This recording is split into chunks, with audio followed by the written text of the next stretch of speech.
আচ্ছা ওম, আজকে তুমি কি করতে নিয়েছো? এখানে ময়দা রয়েছে দেখছি, তেল, জল, আরো প্যাকেট রয়েছে একটা, দই সম্ভবত। এটা দিয়ে তুমি আজকে কি বানাবে? আজকে তুমি যেটা আলুর দম বানিয়েছিলে মনে আছে? তুমি সেই আলুর দমটা বানিয়েছিলে। তো একজন সাজেস্ট করেছে যে ওইটার সঙ্গে আজকে নান খেতে হবে।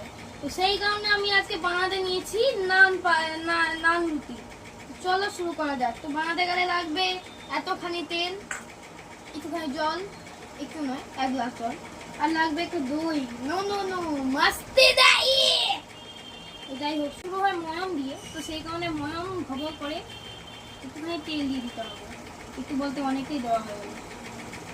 তো তোমরা ভালো যদি পারো তাহলে তোমরা সাদা তেল ব্যবহার করো। আমার কাছে সাদা তেল বর্তমানে ছিল না, তাই সরিষার তেল দিয়ে কাজ চালিয়ে নিয়েছি। দেখুন গাইস, ময়াম দেওয়া হয়ে গেছে। আর দেখো কিরকম ভাবে দলা পাখি আছে। তো আমি এটাকে মেখে নিলাম। এবার যাবে আমাদের মাস্তি দহি। তো আমার ছেঁড়া হয়ে গেছে। তো এবার আমি দিয়ে দিচ্ছি মাস্তি দহি। মাস্তি দহি, মাস্তি হবে। আচ্ছা, তো ময়দা নিয়েছো তুমি কতটা?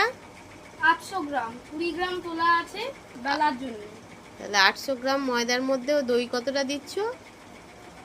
10 টাকার 20 টাকার দই। তো তোমার ওই দ্বারা বলছি কত আমি গ্রাম আছে দইটাতে? 200 গ্রাম। 200 গ্রাম। আচ্ছা, দইটা দিয়েই তো তোমার প্রায় মাখা হয়ে যাবে। আগে দইটা দিয়ে ভালো করে মাখাও। হ্যাঁ, তো হাই ফ্রেন্ডস, দেখছো ওমের কিন্তু ময়দাটা মাখা হয়ে গেছে খুব সুন্দরভাবে। দেখো, নাকে একটু ময়দাও লাগিয়েছে। যাই হোক, কাজ করতে গেলে একটু লাগে। তো দেখো তোমরা, ও কিন্তু বেবি নান বানাবে। তো বেবি নান বানানোর জন্য ও কিন্তু ময়দাটা রেডি করে ফেলেছে, পুরোটাই নিজে হাতে করছে। আজকে বলেছে আমি আমি তোমাকে বেবি নানটা খাওয়াবো, আর তুমি আমাকে একেবারে রেস্টুরেন্ট তো ফেল হয়ে স্বর্গে চলে যাবে এই বেবি নান রেস্টুরেন্টে যদি কেউ খায় ধরো। মানে যারা কাজ আর করে। তুমি আমার জন্য আলুর দম করে রাখবে। ওর বলে দিয়ে গেছে এইভাবে করবে। তো সেটা আমি করে রেখেছি। আর ও স্কুল থেকে এসে এই যে বেবি নান বানাতে নিয়েছে, দেখো তোমরা। এবার আমরা আমরা যে বাকি তেলটা রেখেছিলাম এটা এর মধ্যে ম্যারিনেট করে রেখে দেবো। তোমরা রেস্টে থাকাকালীন উপরে শক্ততা, মানে উপরের অংশটা যেন শুকিয়ে না যায়, সেই কারণে এইভাবে তেলটা দিয়ে রাখতে হবে। নমস্কার বন্ধুরা, তো দেখতে পাচ্ছ আমাদের নানটা কিন্তু হয়ে গেছে। ঠিক আছে, মানে নানের ডোটা তৈরি হয়ে গেছে। দেখে নাও কত ফ্লাফি হয়ে গেছে, দেখে নাও। আর এটা এবার আমরা মাখবো। 20 মিনিট এটাকে রেস্টে রাখা হয়েছিল, তারপরে এটাকে আরেকবার মেখে নেওয়া হচ্ছে। দেখতে পাচ্ছ এরপরে আর আমাদের গায়ে ইয়েতে লাগছে না, হাতে লাগছে না, দেখতে পাচ্ছ তেল। যাই হোক, ওম কিন্তু খুব সুন্দরভাবে মাখে। আর লুচি বেললেও ওকে আমি লুচির সময় যদি আমি কোনো সময় ময়দা, বেশি ময়দা হলে মেখেও নিই, কিন্তু তারপরে কিন্তু ওটাকে আরও বেশি মানে নরম করার জন্য আমি ওমকেই দিই। কেন, ওম খুব সুন্দর ময়দাটাকে মাখে, যার জন্য লুচি খুব ভালো হয়।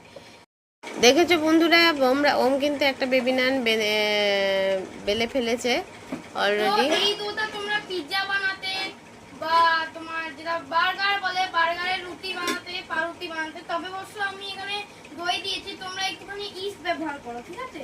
তো বেশি কিছু নয়, আমি এখানে তেল দিয়েই রেখেছি। একটা তেলে তোমার 3-4টে নান, 2-3টে প্রায়, হ্যাঁ 2-3টে নান প্রায় হয়ে যাবে। তো এই যে এবার আমি চেপে নিলাম, এর উপরে একটুখানি তেল। এবার এইটাকে বেলতে লাগলাম। মনে রাখবে যেরকম হবে, হাইট হবে, তার থেকে একটুখানি ছোট চওড়াতে হবে। লম্বায় বড় হবে, চওড়ায় ছোট হবে, একটু লম্বাটে ভাবতে থাকবে। ওমের নান কিন্তু তৈরি হচ্ছে। যাই হচ্ছে, শেপ যাই হোক, কিন্তু নান হচ্ছে। এই যে এখানে দেখো, ওইগুলো সব বানিয়ে ফেলেছে, একটু কালো জিরে দিয়েছে আবার। আচ্ছা, তো এখানে ওই যে এটাকে আবার যদি সিদ্ধ করা হয় না তাহলে হবে কুলচা। ও, এটাকে আবার সে কুলচাও বানানো যায়। এটা ও নান বানাচ্ছে। যাই হোক, কেমন হবে আমি জানি না, কিন্তু ও বানাচ্ছে। খাওয়া সহকারীকে একটু দেখে নেওয়া যাক। এই হচ্ছে পুরো আজকে, লাল লাল ঝাল ঝাল। এটা নান দিয়ে খাওয়া হবে, তার জন্য আমি এটা বানিয়ে রেখেছি। আর এটা ও স্কুল থেকে এসে বানাচ্ছে, দেখো বন্ধুরা। এমনি সেকে নিলে, ভেজে নিলাম। এরপর এটাকে একটুখানি ওই রুটি, পাউরুটি যেরকম সেকে সেরকম একটুখানি সেকে নিতে হবে, তাহলেই নান তৈরি হয়ে যাবে আমাদের। তো আগে ওম কিন্তু অলরেডি এখানে দুটো করে ফেলেছে। এই যে দেখো, ঘেমে গেছে ছোট্ট একটা। একবারে। আমি বললাম দুটো তিনটে একসঙ্গে দে, ছোট ছোট যেহেতু বেবি নান। সেহেতু বেবি নান কিন্তু দেখো আমি বানিয়ে একটা ফেলেছে। ইলিশ মাছ বানিয়ে দিয়েছি। যাই হোক দেখো কিন্তু ছোটবেলা হলে বানিয়েছে যা হয়, সত্যি। আমি ছোট না। দেখো ঘেমে গেছে পুরো। আমি বলছি যে আর গরমে ছেড়ে দে, আমি করে দিচ্ছি, কিন্তু বলছে না আমি করব। আজকে তো মা এই গরমের মধ্যে বেবি নানগুলো কিন্তু বানাচ্ছে দেখো। আমি বলছি ছাড় আমি করে দিচ্ছি, কিন্তু দুটো না, নান তৈরি হয়েছে সবে। এই দুটো তৈরি হয়ে গেছে আর ওগুলো হচ্ছে। তো তোমাদের এই ভিডিওটা কেমন লাগলো অবশ্যই কমেন্টে জানাবে। তারপরে আমরা Second যখন part-এ- খাবো তখন তো তোমাদেরকে second দেখাবো part-এ- সেকেন্ড পার্টে, নাকি? হ্যাঁ। সেকেন্ড পার্টে তোমাদের অবশ্যই আমরা যখন খাবো তখন দেখাবো। তো দেখো তাহলে আজকের এই ভিডিওটা তোমাদের কেমন লাগলো অবশ্যই কমেন্টে জানাবে। Thank you.